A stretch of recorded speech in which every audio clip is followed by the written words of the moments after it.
Your Roborock S6 MaxV has finished its rounds, but instead of heading home to recharge, it's acting like it's lost in a parking lot.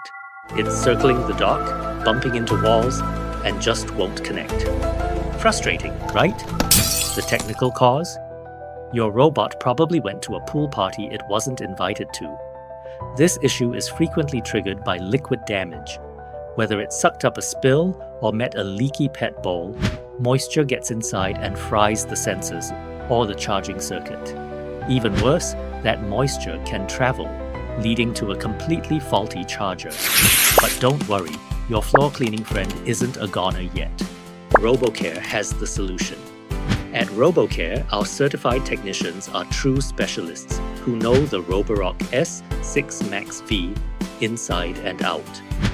We understand that liquid damage is more than just a surface-level issue. It's a race against corrosion. That's why we use advanced diagnostic equipment to trace every circuit and pinpoint exactly where the moisture caused the failure. Our expert approach doesn't just involve drying it out.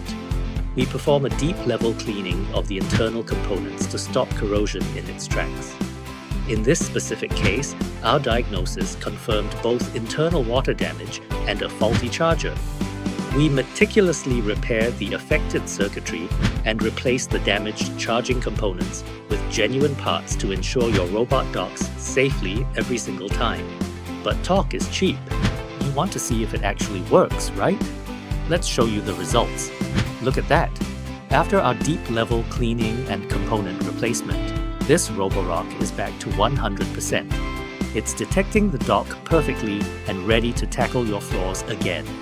Don't toss it, fix it. Contact RoboCare today, visit our website or call us to book your repair.